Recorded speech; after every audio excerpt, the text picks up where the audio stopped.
Hey everyone, what's up, welcome back to the deep education. और आज हम लोग पढ़ने वाले हैं क्लास 10 साइंस के चैप्टर नंबर 11 इलेक्ट्रिसिटी का एक बहुत ही इम्पॉर्टेंट टॉपिक ओम्स लॉ। तो लेट्स बिगिन।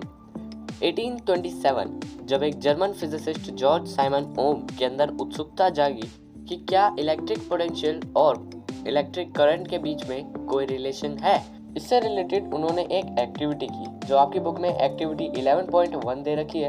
ये जॉर्ज साइमन ओम ने की थी उस टाइम पे 1827 में। तो जो एक्टिविटी 11.1 है, इसमें क्या है, हमें एक सर्किट को सेटअप करना है जिसके अंदर हमें एक नाइक्रोम वायर का यूज़ करना है जो कि 0.5 मीटर लॉन्ग होनी चाहिए। नाइक्रोम वायर क्या होती है? तो बेसिकली नाइक्रोम एक एलॉय होता है निकल, क्रोमियम, मैग्नीज और आयरन मेटल्स का। अब आपको 4 सेल्स लेनी है, फिर एक एमीटर और एक वोल्ट मीटर भी लगा देना है।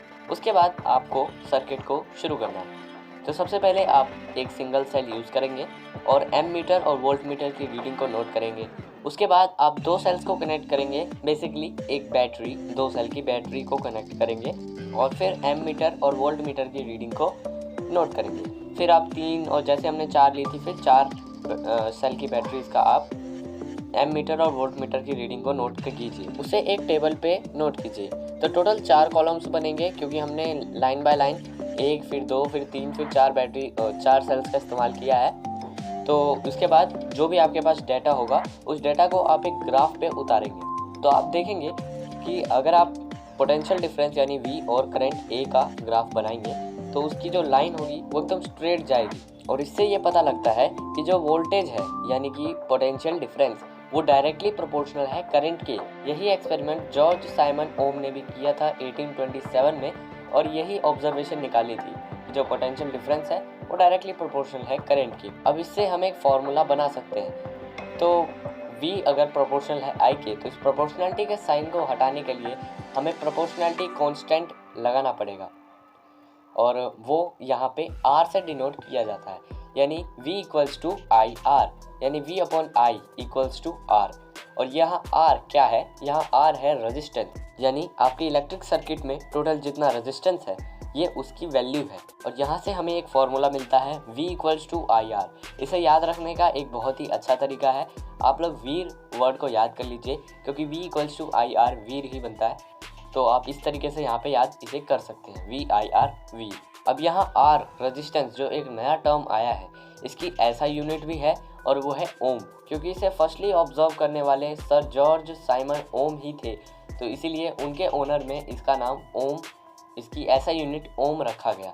और इसका सिंबल होता है कुछ इस तरीके का जो कि थोड़ा हेडफोन टाइप दिखता है। वैसे ये एक ग्रीक लेटर है। तो अभी तक हमने जितना भी समझा उस हिसाब से ओम्स लॉ की स्टेटमेंट क्या होनी चाहिए।